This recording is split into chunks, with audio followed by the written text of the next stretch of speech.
Hey guys, it's Usafa. Welcome back to another episode of Voices of the Community. Tonight we're talking with somebody who's been through the ups, the downs, and all the in-betweens of Marvel Contest of Champions, Medievalman. He first picked up the game in 2017, nudged into it by friends who were already hooked.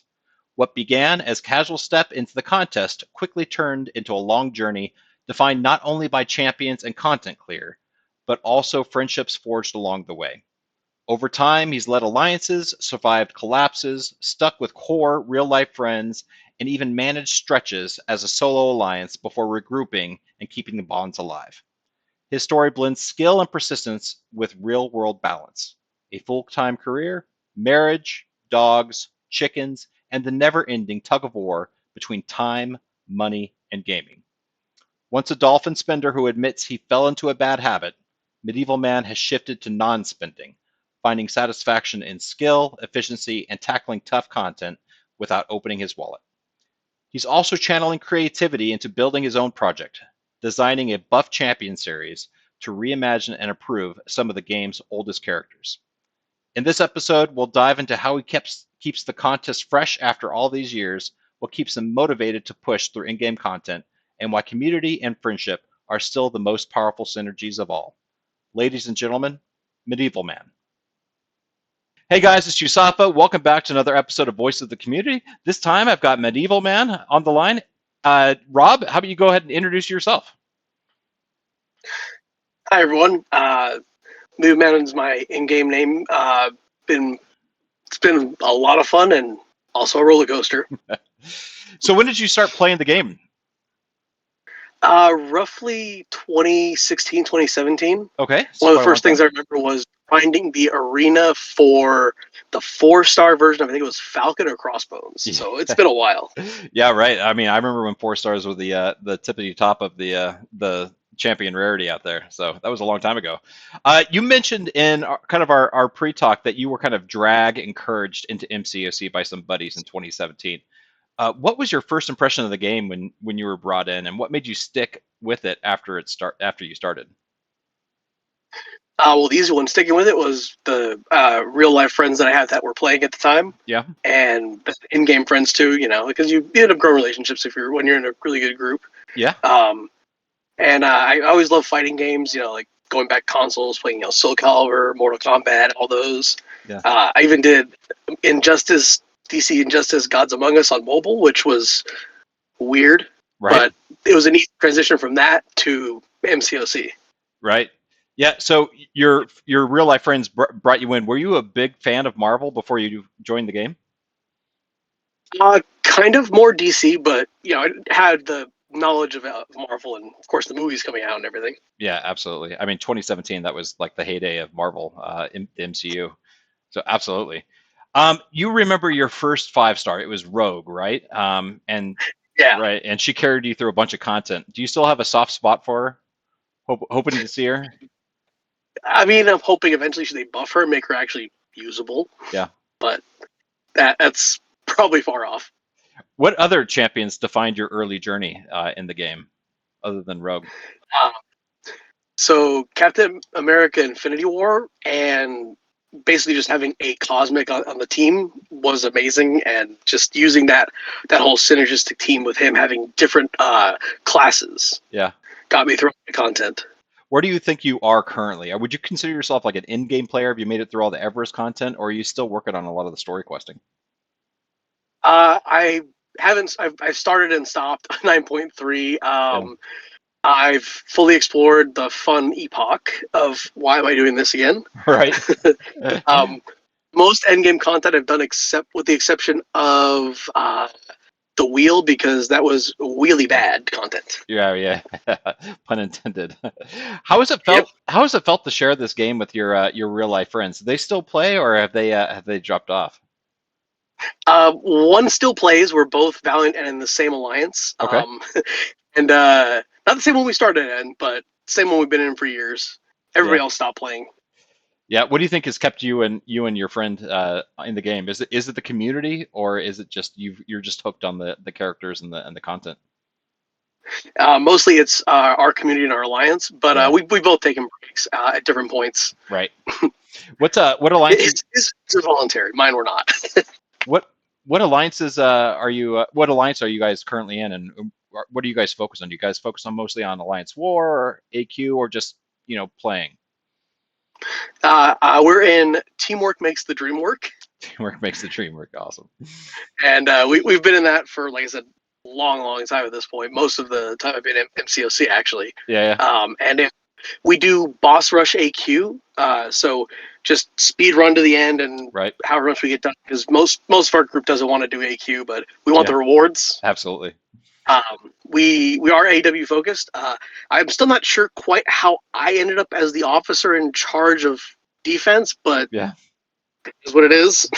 Do you do um, do you do a lot of the war planning, the offense as well? Not really. We're pretty relaxed on that. Just get in and get the freaking fights done. Yeah, everybody But gets a lane I and have some go for it. exactly. Yeah, yeah, yeah. And usually I'm one of the last ones in. Usually, or I hop in first to take the lane nobody wants, Right, just because I have the roster for it, so I might as well. right. Where do you guys finish at the end of the seasons usually? We've been our highest was gold 2. We were gold 1 for a little bit, and then went back down. Yeah, But typically gold 3 lately, just because we've had issues with we've had with all the problems lately and real life things too. A lot of our core group has kind of stopped playing. Either they're taking breaks or they quit or any number of those things. right. But we're still there, most of us, Do you feel hanging like in there by a thread. do you feel like the rewards and the gold tier are worth the effort that you guys put forward, or do you think they need to be a little bit more buffed? I think overall, war needs to be buffed in general. Yeah, The rewards. Uh, for gold, I mean, once they put in that Alliance Shatter, that helped out a little bit, and the Radiance too. But yeah, absolutely. the completing a war, if you win, gets you 300 7-star shards. Wow, which is not It's a which. mighty big haul there. Yeah, that's terrible return on the effort you put in. So you've been through alliance collapses, you've been through some solo stretches, and then rebuilding with your close group of friends before. What have those different alliance dynamics taught you about the community side of the game? That when your core group leaves an alliance, it's gonna fall apart. Yeah, absolutely. Or when Yeah, but absolutely. it's like that's why I love the alliance I'm in. The teamwork makes the dream work. You know. Yeah, yeah, yeah.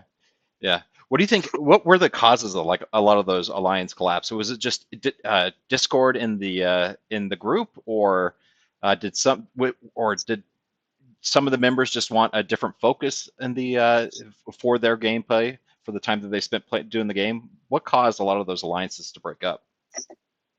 Our first alliance was pretty much just the rest of the people didn't want to continue playing the game. They all started pretty much quitting around the same time, Yeah, and it was about maybe 10 of us left.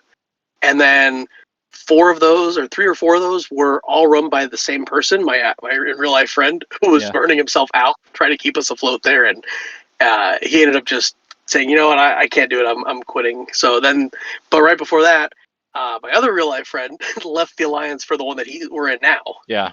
So it's kind of like, well, it's just like the 5 of us now here. So that's kind of it. I mean, we were running map 2, and I was just solo going the whole distance of it. Right. So I've been in the same alliance for the past 6, almost going on 7 years. And I've the alliance that I've been in has been really stable, and we really haven't found it hard with regards to recruiting. But so for you in a lower tier gold alliance, alliance collapsing, how is the recruitment environment right now? Is it hard to fill an alliance of 30 people, or is it relatively easy? Kind of a mixed bag. I've tried recording on Discords, Yeah, and in general, we've done general chat, and we've had some luck here and there. yeah, We usually just end up opening the alliance up and seeing what happens, and yeah, kicking out a lot of like really tiny accounts yeah. that just Roger. filter. Yeah, it's interesting to see what the because again I have no experience recruiting for an alliance, It's interesting to see what the plight or the how you actually fill a team of 30 with the same goals, all with good communication, and with a shared love of the game. So I can see how it could be really difficult. Do you use the Discord chat on for MCOC at all? Does that help out? I personally do. We have a line chat if people want it, but Yeah, it's pretty sparse right now. right. Um, the worst part is that to keep up things, I'm running 3 accounts. Mm, One person retired and gave me his account, so I've been running that one. That was fine. But then we've had so much inconsistency with the new people going in and out that right. I ended up getting another account which I had made just for the fun of it a couple of years ago, and threw that in just to try and stop the bleed. So I'm in all 3 of our battle groups. Jesus, dude. I can barely run one account and have enough energy to do one. You've got three. That's amazing. That's amazing. So you've also called yourself a bad influence on your friend, pushing each other into harder content. Can you share a moment of that where that back and forth really stood out on why you're a bad Sure. influence on him? Oh yeah. So the first one was he quit since then, but I have a bad tendency to try and push up through content I really probably shouldn't be doing. Right. Like I was in Act 5 facing the collector and going past that and almost and doing that with basically 4 stars. Yep. And I was just pushing and pushing, and I was like, and he got stuck at a certain point. And I was just like, well, if you do this and this, you avoid that particular node, and it once you get past that, it's smooth sailing after. And so he fried again and got through it. And the other good one was I I went into the abyss and I beat the one path, Yep. and then pushed my other buddy to go do it, and he did it too. And he's like, I hate you. And I know. Do you, And then he did Epoch, and I'm like, oh, fine. Well, if you're doing Epoch, then I better do it. right. Have you fully explored, like, we're talking the Abyss, we're talking Necropolis, we're talking Wheel of Fate? Have you finished all of the paths fully explored, or are you still Yeah, saving some paths to finish on your free time? yeah, free time. We'll go with that. Yeah, free time, right? Free time. Um, um, yeah, I did one path of the Abyss, and then ended up going on a break after that for a bit. yeah, Not immediately after, but a little bit after. Um, Avoiding Wheel of Fate because I just don't want to do it yeah. right now. But I've done one path, and I've started several Necropolis runs, but I didn't save up enough potions or units, and so I just had to stop and go. Gotta call it here. I'm playing. I'm Right. playing stupid. So But is that one of the main reasons why you haven't like fully explored all of these in-game content? Is it because of the cost of the consumables, or is it because you don't have the right champion and rarity in order to complete the in-game content at a relatively low cost? that doesn't stop me. No. I did Necropolis with a 5 star Aegon Oh my God. Yeah. because I could not for the life of me pull Aegon as a 6 star. The Yep. second I finished it, I pulled him.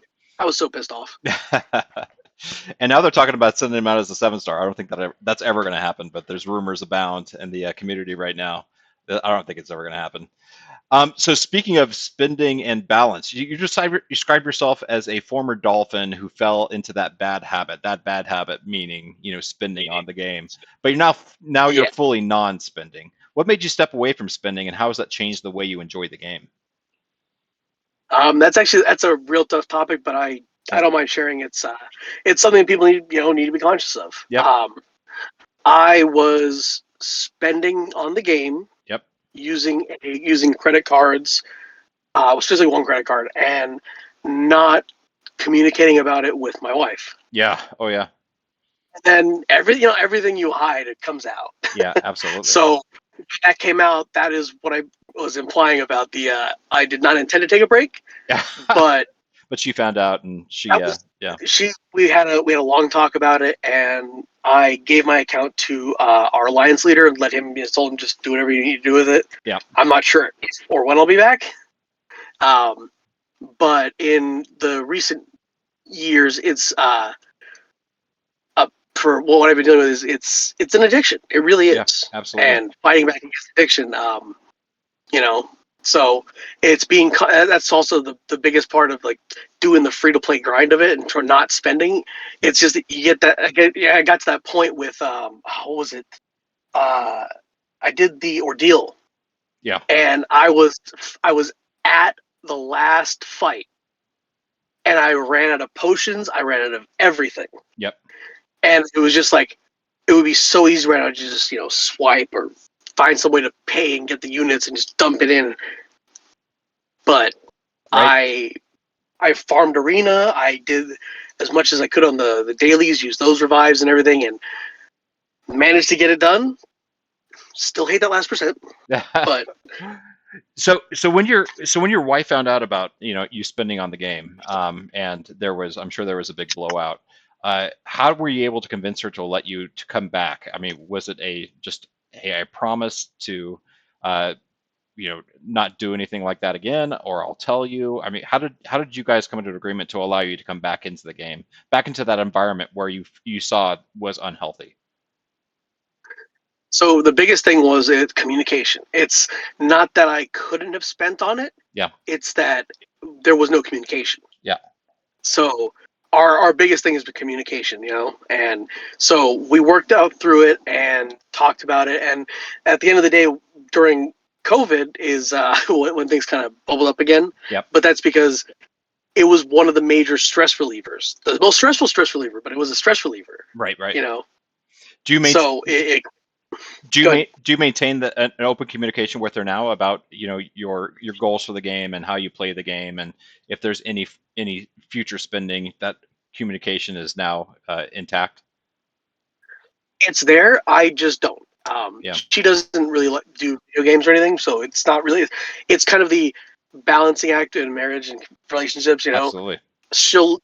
I'll listen to you a little bit, but it's not my thing. So it's don't talk about it, in my opinion. You're Because right. there's no. I enjoy it. I talk with my buddies about it, and that's good enough. And as far as spending, I don't really care to spend it.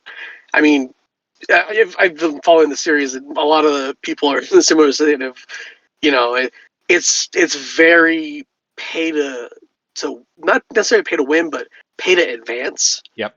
And it's that dopamine rush Yeah, that you can absolutely. still get it. Yeah. So Yeah. finding other ways to get it versus, oh, I'm gonna spend it. Oh, there it is, but I got the fix. Yeah. Now I want to spend more. Yeah, and plus you watch all these YouTubers, the content creators, and they're always showing, the brand new 7 stars that come out, pulling mass amount of crystals in order to secure these new champions. And the viewers of those videos start feeling that they're being left behind. And that's a hard feeling to to get around, to get past. Or when new Yeah, content is out, you want to dive in with content just like the content creators are doing. But if you can't do it, if you don't have the right champs, you don't have the right resources, you don't have the right consumables, then you feel like you're being left behind.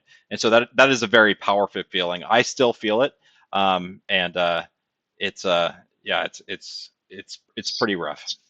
But yeah, just yeah, finding that balance of what how you enjoy the game, and if that means no spending, then absolutely free to play is the way to go. And we've seen people in the past, like Brian Grant, who's completely free to play. I mean, he had a blast playing this game for years, absolute years, creating content on it, and he'd never spent a dime on his account. So it can be done. It's just fighting that urge to try to keep up with the Joneses. Absolutely. yeah. So how do you? So That's all, speaking, and yeah, that's really felt the battlegrounds. yeah. Oh, I'm sure. Yeah, I mean, it sounds like you may not have like the largest roster. So how is Battlegrounds for you? Do you even play it? Oh, absolutely. Okay. I actually, I was doing a lot of other stuff come up this month, but I just this morning got into Gladiator Circuit. I was like, yay, I'm done with it now. Yeah. Right. But I have actually a pretty large roster. Okay. I've got a lot of rank threes and rank four is the only one I'm kind of low on just because I didn't do all the content and I'm not paying. Yeah. So Absolutely. Yeah. Yeah. Absolutely. I have 5 rank 4s right now.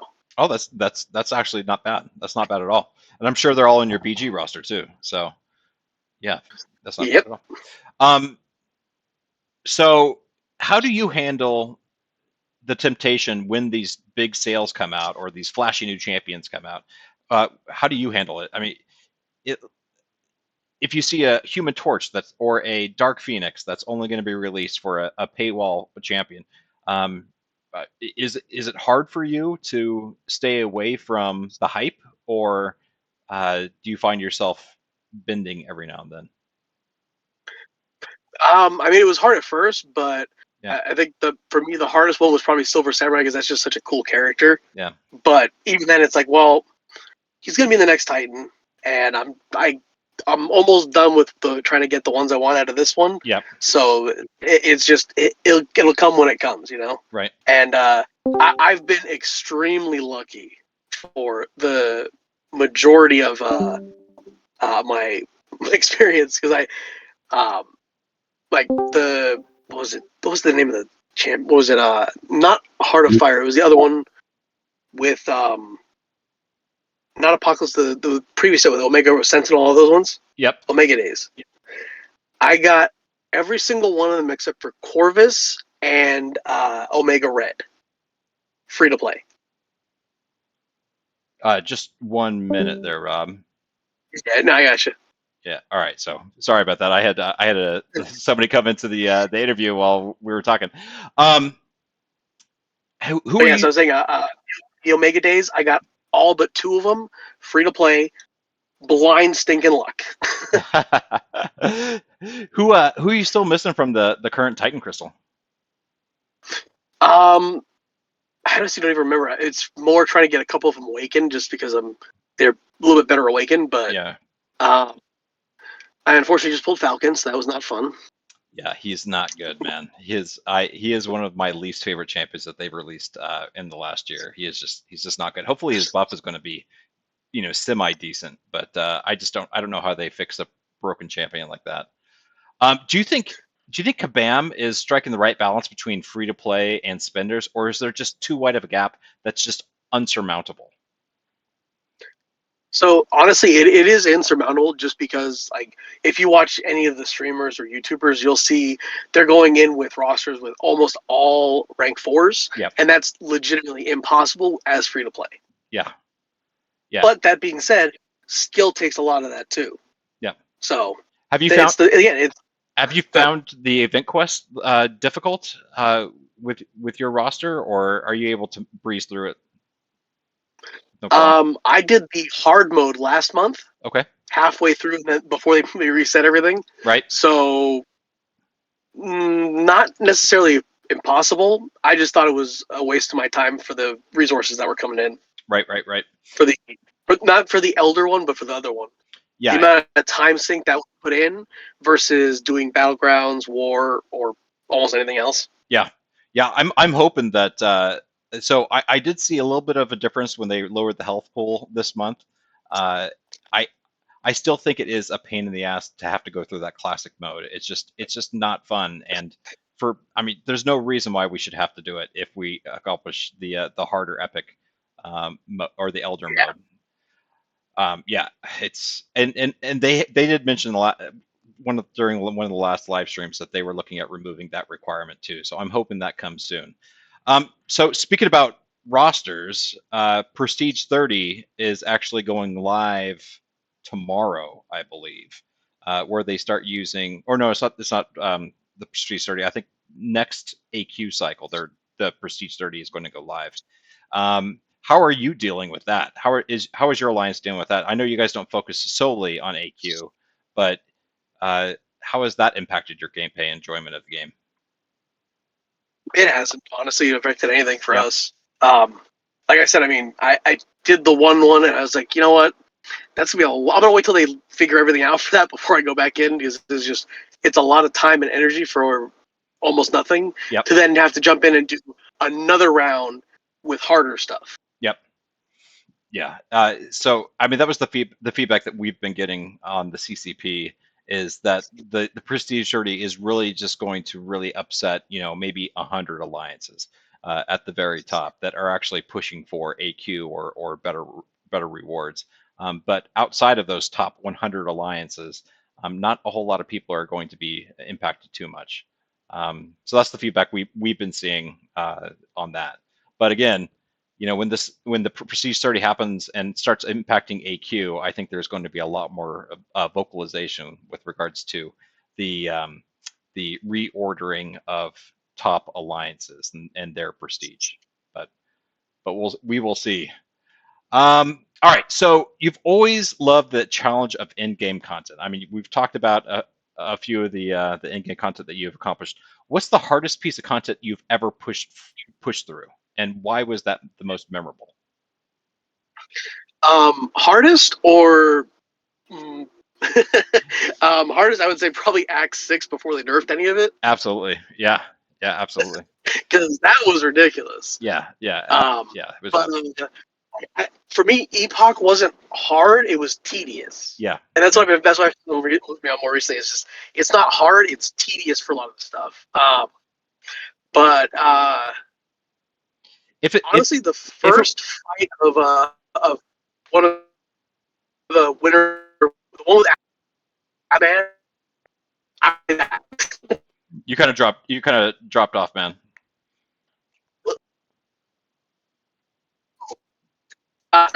I was saying the Abs Man fight was probably the first content. Oh, the Abs Man. Okay, you're breaking up too. Just FYI, I don't know if it's Let me see if I can fix that. All right, sweet. Is that better? Yeah, I can hear you. Yep, absolutely. If you could design, if you could design one dream piece of in-game content or new content for MCOC, what would it look like? It doesn't have to be in-game, but what would be a dream piece of content that you would like to see added to the game? I mean, for me, I actually really enjoyed that whole series with the Winter of Woe and all those. That was, I think that was really well designed. Yeah. End-game content.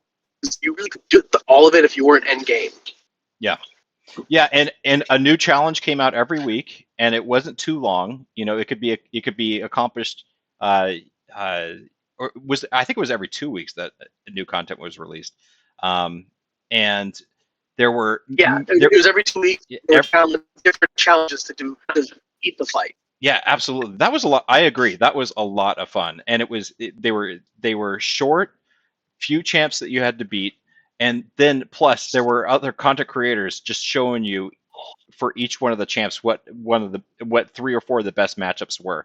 I really enjoyed that content. So yeah, so the Summer of Fate or the Winter of Woe or whatever the hell they called it. Yeah, I'm totally with you, man. I would love to see more of that. I don't know how much effort it does take for Kabam to actually put out content like that, but I would definitely like to see more of that. You're working on a Buff Champion series for your own channel, starting with Tech Champs. What inspired that idea, and which class do you think needs the most rework right now?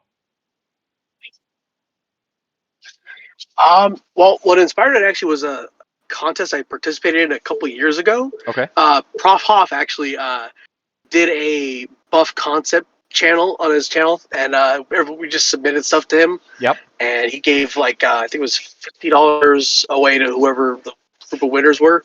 Yep. But it's just more for me.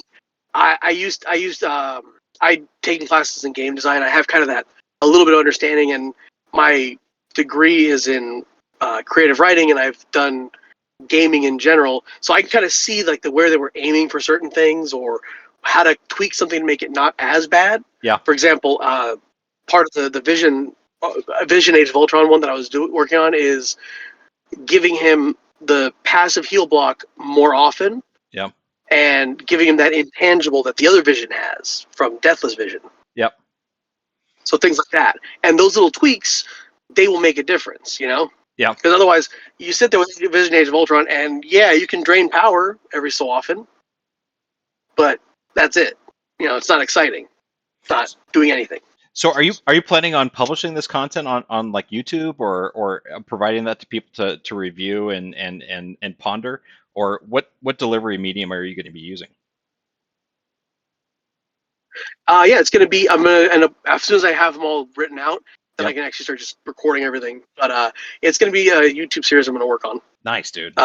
Basically just with B-roll of what they currently do. Yep. And then kind of just have in text form, what I'm aiming at, like what they could aim at. Absolutely. I will say the worst part was Star Lord, because dear Lord, that man has nothing there. Yeah, yeah. I mean, he's got no immunities. Of course, he was the champion to get through the initial labyrinth, but yeah, Star Lord has fallen way off the map, and he used to be the champion that everybody wanted at a high rarity. But yeah, absolutely. Finishing up, I've got just a few His more. I'm his, sorry. Go ahead. his special three does the same thing as special two. Yeah, yeah, yeah, yeah. I mean, I remember trying to get through Labyrinth, and I couldn't get through Labyrinth because I didn't have a 4-star Star Lord back in the day, 10 years ago. So he was the one champion that everybody was going after, and I just couldn't complete Labyrinth where everybody else was doing it because they got a freaking 4-star Star Lord. But anyway, all right. I'm just going to. I've got a few more questions for you, if you don't mind. We're going to start wrapping this thing up. What All right. what champion is your favorite champion in the game right now? And what champion would you like to see added that isn't currently already in the game? That is actually tough because I like several ones in different classes, but Yeah, you got to pick one. most use. You got to pick one. I know. I'm gonna go with probably an odd choice, but I'm gonna go with Titania. Okay. Why would you think she's odd? I love her. She's great. Oh, I know, Yeah. but like, would you pick that one over everybody else? Yeah. It's just it's that passive indestructible and unblockable and Yeah. unstoppable, like and the buff immunity on top of it. Yeah. Yeah. That Yeah. I've been able to take some fights that I probably shouldn't be able to take, but I did. Yeah. Absolutely. Do you have her at a 7-star rank 4 right now, or is she an aspirational rank 4? She's if I had the extra resources ranked for. Right. I Yeah, she's got to be at the top of a lot of people's lists with regards to one of their first rank 4s. She was one of mine, and I absolutely love using her. And every now and then people say, "Oh, she's fallen off the meta. She's not that good." But man, she kicks ass like in every freaking meta I'm in, and I use her a lot in tier 1 war. She's just absolutely amazing. All right, second to last question. I'm trying to keep this video series going, and I want it to be a long running series. I've been asking people what category of people would you like to hear most from future episodes of Voices of the Community? You can give me names, you can give me categories: free to play, casual spender, whales, you can give me content creators. Who would you most enjoy hearing from on future episodes of Voices of the Community? I'm actually really digging the pattern you have right now, of where you're kind of getting free to play, you're getting a whale, you're getting content creators, you're Yeah. getting everything, and it's been really interesting to see the different opinions and where Yeah. everybody's at. So I have the interview I'm doing tomorrow night is with a content creator, and I'm I'm really excited for the interview that I'm doing Friday night, where it's going to be the very first MCOC couple. So that's going to be a lot of fun. So it's going to be a husband and wife and how they enjoy playing the game together. So look forward to that one. So I'm recording that on Friday, so it should come out on Saturday. I'm very interested to see how that's going to work out. All right, last question for you. Looking back over the years that you've played MCOC, what has MCOC given you in return for all the time, money, effort, angst between you and your wife? What has MCOC given back to you? Headaches. Headaches. What does it cost you? Everything. Exactly. No, honestly, it's given me some really interesting friends that I've never met in Yeah. life, but have talked to on the phone, texted with, played with in game, and hopefully get to keep them for a long time Yeah. as actual people in my life. So I would say that. Was it worth it? No. It absolutely is worth it, man. I don't know how I could have gotten through the COVID years without MCOC and the friends that I've made. uh, playing this game. Exactly. Yeah, absolutely. All right, Medieval Man, Rob, Same, same here. I really do appreciate you spending your night with me, man. I really do appreciate it. We had a great conversation, topics that were brought up in previous interviews. So I'm very, very happy we did this one. For all listeners and viewers of Voices of the Community, please check back to the channel for new episodes coming out. I'm trying to do 3 a week. It's got to match with my schedule. I'm working as hard as I can. If you would like to be on an upcoming episode of Voice of the Community, please contact me via Discord or line. All the details are in the description of this video, so please do that. Other than that, thank you guys so much for watching, and I'll see you guys in a future video.